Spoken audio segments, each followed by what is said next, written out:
Mengawali dengan kasih, diakhiri dengan kisah. Gak apa-apa, kan memang gak semua hal harus kita dapetin. Katanya hidup itu tentang bagaimana kita bisa menemukan bahagia. Tapi kenapa kok sampai sekarang belum bertemu dengan yang namanya bahagia? Pertanyaan itu mungkin yang banyak muncul di isi kepala, sampai merasa bahwa selama ini malah banyaknya kesedihan dan kecewa. Tapi kamu tahu nggak bahwa semua ini tentang bagaimana cara kita menikmatinya? Karena bagian terpenting dari bahagia, ya tentang bagaimana kita bisa mensyukuri apa yang kita punya. Tidak perlu dengan hal-hal mewah, sesederhana bisa mengantarkan senja ke peraduannya, itu sudah lebih dari cukup.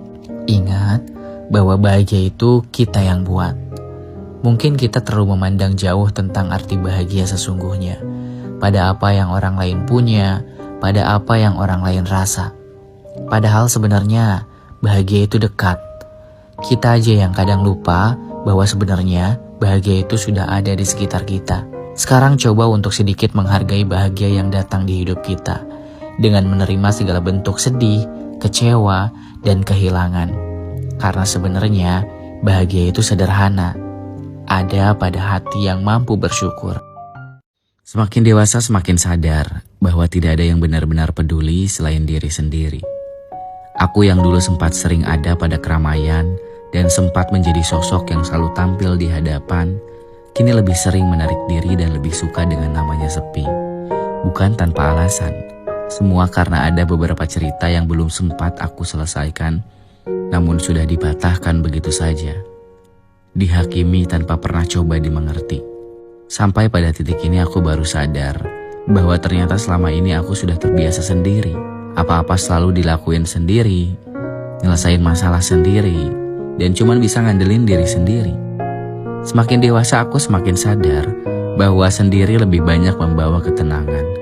Walau kadang ada momen aku juga ingin punya support system yang bisa membuat hati ini ramai dan membuat hati ini tenang untuk menghadapi keadaan.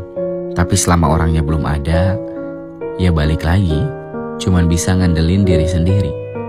Untuk diri sendiri, terima kasih ya. Terima kasih karena sudah mau bertahan meski hanya sendirian. Everything happen for a reason. Iya, aku selalu percaya akan kalimat ini, bahwa setiap hal yang terjadi di hidup kita punya alasan tersendiri. Entah untuk menguatkan, menyadarkan, atau bahkan mengajarkan kita tentang sesuatu yang akan menjadikan kita menjadi versi yang jauh lebih baik. Mungkin untuk menjalaninya sedikit susah, bahkan bikin kita ingin menyerah, menyalahkan keadaan, menyalahkan semesta yang dirasa tidak adil pada hidup kita. Merasa bahwa hanya kita yang paling menderita.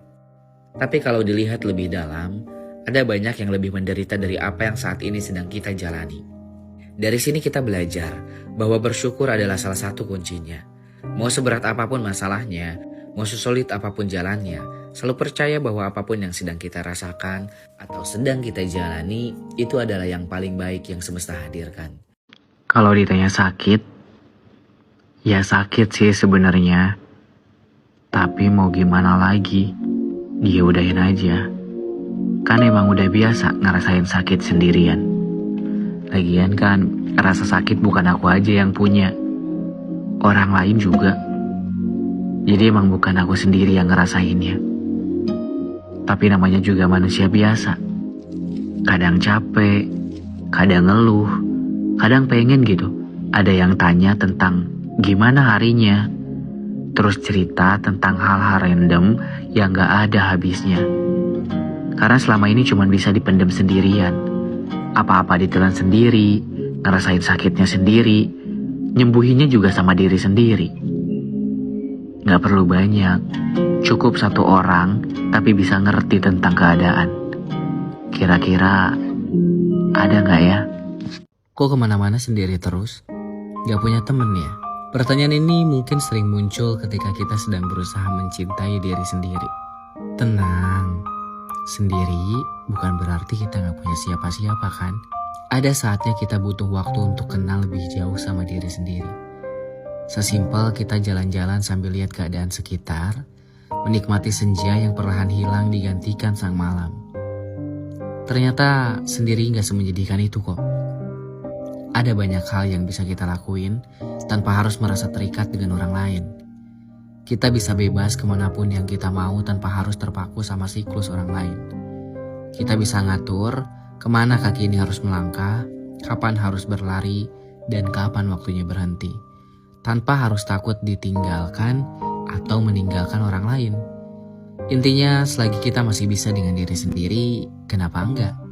Jadi kali ini aku mau ngajak kalian untuk tidak mengikuti apa yang menjadi standar orang lain terhadap kehidupan yang sedang kita jalani. Ingat, kita cuma dikasih 2 tangan, 2 telinga, 2 mata, dan 2 kaki. Kita bisa pakai tangan kita untuk menutup telinga dari apa yang gak mau kita dengar. Kita punya 2 tangan untuk menutup mata dari apa yang gak mau kita lihat.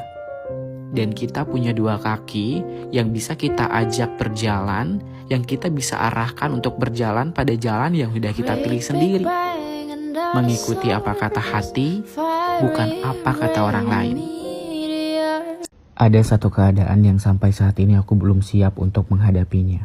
Keadaan di saat semua yang aku perjuangkan sudah bisa aku raih, namun tidak bisa dinikmati bersama orang terkasih.